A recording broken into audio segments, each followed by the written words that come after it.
Évangile selon Marc, chapitre 4. Jésus se mit de nouveau à enseigner au bord de la mer. Une grande foule s'étant assemblée auprès de lui, il monta et s'assit dans une barque sur la mer. Toute la foule était à terre sur le rivage. Il leur enseigna beaucoup de choses en paraboles, et il leur dit dans son enseignement, « Écoutez, un semeur sortit pour semer. Comme il semait, une partie de la semence tomba le long du chemin. Les oiseaux vinrent et la mangèrent.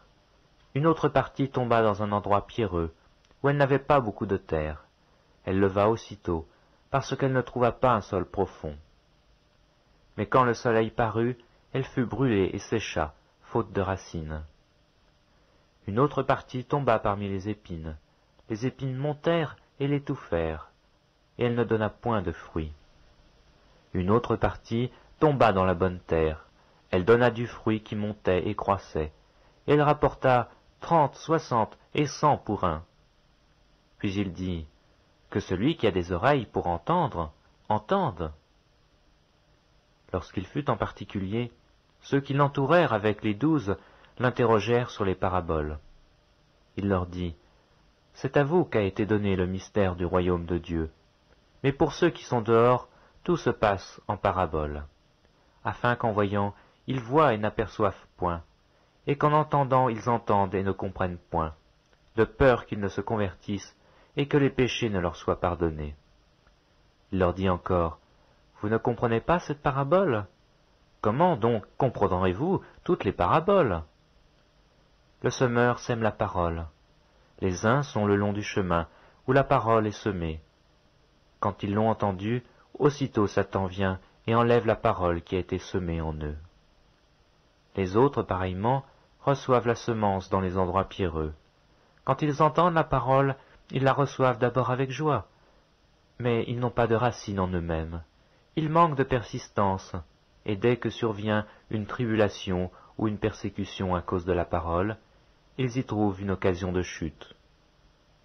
D'autres reçoivent la semence parmi les épines. Ce sont ceux qui entendent la parole, mais en qui les soucis du siècle, la séduction des richesses et l'invasion des autres convoitises étouffent la parole et la rendent infructueuse. D'autres reçoivent la semence dans la bonne terre. Ce sont ceux qui entendent la parole, la reçoivent et portent du fruit, 30, 60 et 100 pour un. Il leur dit encore, apporte-t-on la lampe pour la mettre sous le boisseau ou sous le lit? N'est-ce pas pour la mettre sur le chandelier? Car il n'est rien de caché qui ne doive être découvert, rien de secret qui ne doive être mis au jour. Si quelqu'un a des oreilles pour entendre, qu'il entende. Il leur dit encore, prenez garde à ce que vous entendez. On vous mesurera avec la mesure dont vous vous serez servi, et on y ajoutera pour vous.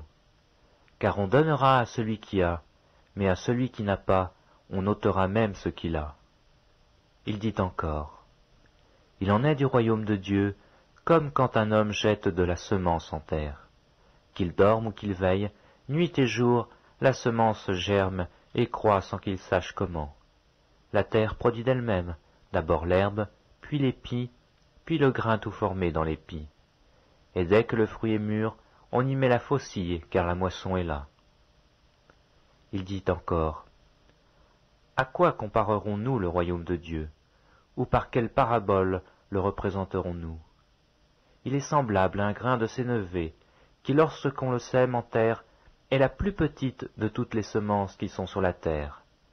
Mais lorsqu'il a été semé, il monte, devient plus grand que tous les légumes, et pousse de grandes branches, en sorte que les oiseaux du ciel peuvent habiter sous son ombre.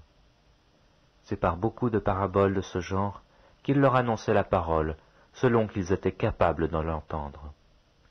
Il ne leur parlait point sans paraboles, mais en particulier il expliquait tout à ses disciples.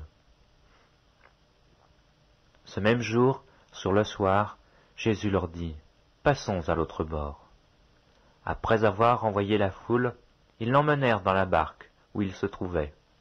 Il y avait aussi d'autres barques avec lui. Il se leva un grand tourbillon, et les flots se jetaient dans la barque, au point qu'elle se remplissait déjà. Et lui, Il dormait à la poupe, sur le coussin. Ils le réveillèrent et lui dirent « Maître, ne t'inquiètes-tu pas de ce que nous périssons ?» S'étant réveillé, il menaça le vent et dit à la mer « Silence, tais-toi !»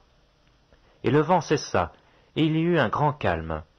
Puis il leur dit « Pourquoi avez-vous ainsi peur? Comment n'avez-vous point de foi ?»